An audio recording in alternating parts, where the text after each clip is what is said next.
नाज़रीन करام, आप देख रहे हैं सालार डिजिटल उर्दू पर आज का न्यूज़ बुलेटिन, जहां हम आपके लिए मुल्क और दुनिया की अहम और मुस्तनद खबरें पेश करेंगे। सियासत, समाज, मईशत, मज़हब और अवामी ज़िंदगी से जुड़ी ताज़ा पेशरफ्त के साथ अहम फैसले, नुमायाँ वाक़यात और वो सब कुछ जो आपको बाखबर रखता है। चलिए खबरों का आगाज़ करते हैं। कर्नाटक में पेट्रोल और डीजल की कीमतों में हालिया इजाफे के बाद अवाम काफ़ी परेशान हैं। रियासत के मुख्तलिफ शहरों खुसूसन बेंगलुरु, मैसूरू, हुबली और मंगलुरु में शहरियों ने बढ़ते हुए सफरी अखराजात, अशियाए ज़रूरिया की महंगाई और रोज़मर्रा ज़िंदगी पर असरात पर शदीद तशवीश ज़ाहिर की है। बेंगलुरु में पेट्रोल की कीमत में तकरीबन 3 रुपये से ज़ायद और डीज़ल की कीमत में भी इजाफ़ा किया गया है। इस इजाफे के फ़ौरन बाद transport companies, auto rickshaw drivers और कैब सर्विस वालों ने किरायों में इजाफे का भी इशारा दिया है। शहरियों का कहना है कि पहले ही महंगाई का दबाव है, अब ईंधन की कीमतों में बढ़ोतरी से घरेलू बजट बहुत ज़्यादा मुतासर हो जाएगा। रोज़ाना दफ्तर आने जाने वाले मुलाजमीन का कहना है कि माहाना सफरी खर्च हज़ारों रुपए तक बढ़ सकता है। स्कूली बस ऑपरेटर्स ने भी इशारा दिया है कि अगर ईंधन की कीमतें बढ़ीं तो वालिदैन पर इजाफी फ़ीस का बोझ डाला जा सकता है। कई इलाक़ों में सब्ज़ी फरोशों और छोटे ताजरों ने ट्रांसपोर्ट लागत बढ़ जाने की वजह से खाने पीने की अशिया की कीमतों में इजाफे का खदशा ज़ाहिर किया है। रियासती हुकूमत और अपोजिशन के दरमियान भी इस मामले पर सियासी बयानबाजी तेज़ हो गई है। वज़ीर आला सिद्धरामैया ने अवाम की मुश्किलात का हवाला देते हुए मरकज़ी हुकूमत से कीमतों में कमी करने का मुतालबा किया है। उनका कहना था कि ईंधन महंगा होने से किसान, मज़दूर और दरमियानी तबके के लोग सबसे ज़्यादा मुतासर होंगे। कुछ तंजीमों और ट्रांसपोर्ट यूनियंस ने ख़बरदार किया है कि अगर कीमतों में कमी न की गई तो एहतजाजी मुज़ाहरे किए जाएंगे। बेंगलुरु के कई पेट्रोल पंप्स पर शहरियों ने मीडिया से गुफ्तगू करते हुए कहा कि तनख्वाहों में इजाफा न होने के बावजूद रोज़मर्रा के अखराजात मुसलसल बढ़ रहे हैं, जिससे दरमियानी और कम आमदनी वाले ख़ानदान शदीद दबाव का शिकार हैं। कर्नाटक के ज़िला कोप्पल में दुनिया के महंगे तरीन आम मियाज़ाकी की फ़रोख्त इस वक्त मौज़ूए बहस बनी हुई है।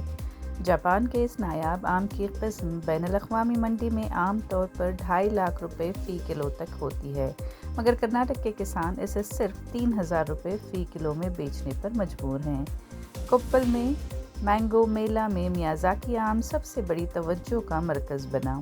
मकामी किसान नागप्पा हीरे बागनाला ने तकरीबन 25 किलो मियाज़ाकी आम नुमाइश के लिए पेश किए। अवाम ने इस नायाब फल में दिलचस्पी तो दिखाई, मगर बैनुल-अक़वामी सतह जैसी कीमत देने वाला कोई ख़रीदार सामने नहीं आया।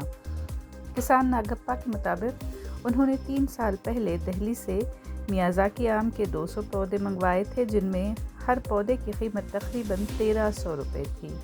उनमें से 20 पौधे ख़राब हो गए, बाकी पौधों से इस साल बेहतर पैदावार हुई। उन्होंने बताया कि महकमा बागबानी की हौसला अफजाई पर इस नायाब आम की काश्त शुरू की गई थी ताकि किसान ज़्यादा मुनाफा हासिल कर सकें। रियासती महकमा बागबानी ने गुज़िश्ता चंद बरसों के दौरान किसानों को गैर मुल्की फल उगाने की तरबियत दी है। हुक्काम का ख्याल था कि मियाज़ाकी आम किसानों के लिए भारी मुनाफे का ज़रिया बनेगा, लेकिन अमली तौर पर मकामी मंडी में इस आम की इतनी ज़्यादा कीमत देने वाले ख़रीदार नहीं मिल सके। इसी वजह से किसान अब मुनासिब मार्केट और बरामदी सहूलियात का मुतालबा कर रहे हैं। मियाज़ाकी आम अपनी मिठास, खुशबू और सुर्ख रंगत की वजह से दुनिया भर में मशहूर है। जापान के शहर मियाज़ाकी से मंसूब ये आम महदूद मकदार में पैदा होता है, इसीलिए इसे दुनिया के महंगे तरीन फलों में शुमार किया जाता है। जगन्नाथ मिश्रा ने तमिलनाडु के ज़िला थेनी में सरकारी अस्पतालों का अचानक दौरा करके तिब्बी सहूलियात का जायज़ा लिया। मुआयने के दौरान उन्होंने मरीजों, डॉक्टर्स और अस्पताल के अमले से बराह रास्त बातचीत की और बुनियादी सहूलियात में खामियों पर तफसीली मालूमात हासिल की।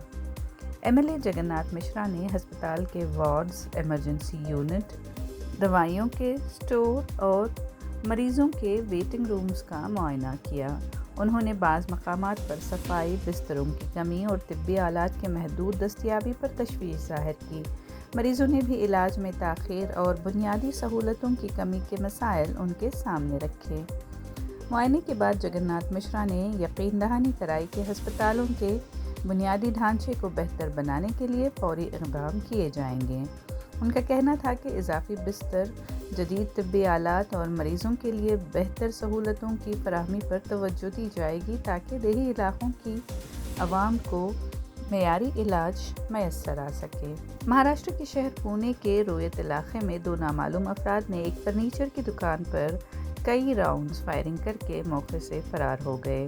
پولیس نے مقدمہ درج کر کے تحقیقات شروع کر دی ہیں۔ پولیس حکام کے مطابق حملہ آور موٹر سائیکل پر آئے تھے۔ فائرنگ میں کسی جانی نقصان کی اطلاع نہیں ہے۔ دکان کے شیشے اور دیگر سامان ٹوٹ پھوٹ گیا ہے۔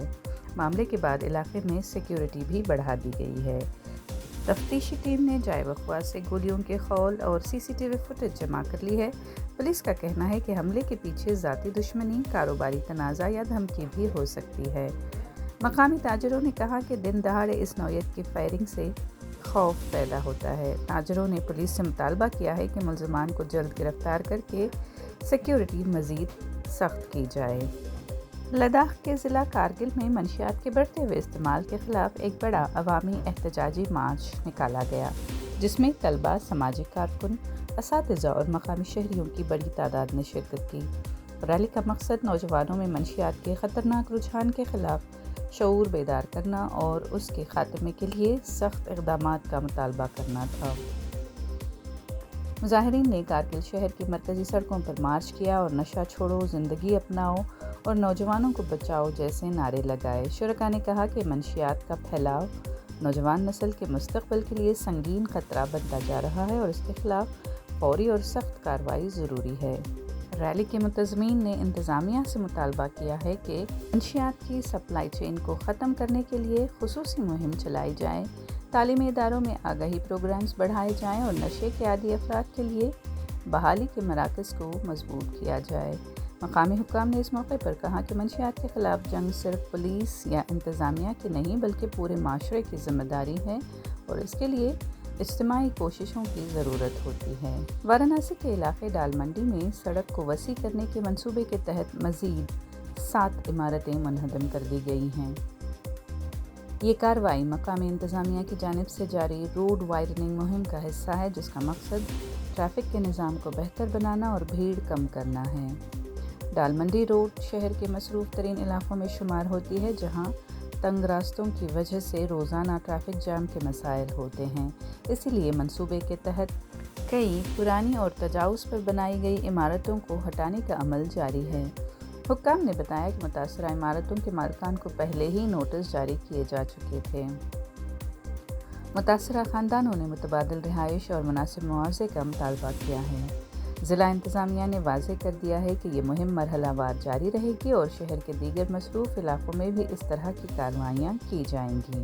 یادگیر کے شاہ پور میں ورلڈ لنگایت مہاسبھا اور مختلف تنظیموں کی جانب سے بسوا آدی شرن کے حوالے سے ایک آگہی کانفرنس کا انعقاد کیا گیا، جس کے بعد مذہبی اور نظریاتی تنازع شدت اختیار کر گیا۔ یہ کانفرنس آئندہ 18 تاریخ کو شاہ پور میں منعقد کرنے کا بھی اعلان کیا گیا ہے، جس میں مختلف مذہبی رہنماؤں کی شرکت متوقع ہے۔ پروگرام کے حوالے سے ہندو لفظ کے استعمال اور بسوا آدی فلسفے کی تشریح پر شدید اختلاف سامنے آیا ہے۔ گیان پرکاش سوامی نے کہا کہ بسوا کی تعلیمات کو سیاسی یا مذہبی رنگ دینا ان کے فلسفے کے خلاف ہے۔ کانفرنس میں بعض سوامیوں نے یہ بھی کہا کہ بی جے پی بسوا، کانگریس بسوا اور جے ڈی ایس بسوا جیسے نعرے استعمال ہو رہے ہیں۔ بسوا کے نام کو مختلف جماعتیں اپنے سیاسی فائدے کے لیے استعمال کر رہی ہیں۔ بسوا کو پارٹی سیاست سے آزاد ہونا چاہیے۔ یہ سرگرمیاں دراصل ووٹ بینک سیاست کا حصہ بن رہی ہیں۔ شیوموگا کے آنند پورہ علاقے میں ایک ہی ہفتے میں 4 سڑک حادثات کے بعد پولیس نے کے ایس آر ٹی سی کے ڈرائیور اور کنڈکٹر کو نوٹس جاری کر دیا ہے۔ پولیس نے ہدایت دی ہے کہ تمام بسیں بس اسٹینڈ کے اندر ہی پارک کی جائیں گی اور مسافروں کو سڑک کے کنارے اتارنے یا سوار کرنے کا عمل فوری طور پر روکا جائے گا۔ پولیس انسپکٹر نے بس کو سڑک پر روک کر عملے کو سخت الفاظ میں وارننگ دی ہے۔ سڑک پر بس روکنے سے عوام کی جان خطرے میں پڑتی ہے اور بار بار ہدایت کے باوجود اس پر عمل نہیں کیا جا رہا تھا۔ वार्निंग ये भी है कि अगर आइंदा बसों को सड़क पर रोका गया या मुसाफिरों को गैर महफूज तरीके से सवार या उतारा गया तो जुर्माने आयद किए जाएंगे। ख़तरनाक पॉइंट्स पर बसों की गैर महफूज स्टॉपिंग की वजह से हादसात में इजाफा हुआ है, जिसे रोकने के लिए फौरी इक़दाम ज़रूरी हैं। तमाम ड्राइवर्स और कंडक्टर्स को भी हिदायत दी गई है कि वो मुकर्ररा बस स्टॉप्स ही इस्तेमाल करें। हुक्काम ने कहा कि अवामी तहफ़्फ़ुज़ के साथ किसी किस्म का समझौता नहीं किया जाएगा। बेंगलुरु में आज सोने की कीमतों में मामूली कमी देखी गई। 24 कैरेट सोना 15,693 रुपये फ़ी ग्राम रहा, जो कि गुज़िश्ता दिन 15,791 रुपये फ़ी ग्राम था। कीमत में तकरीबन 98 रुपये की कमी रिकॉर्ड की गई है।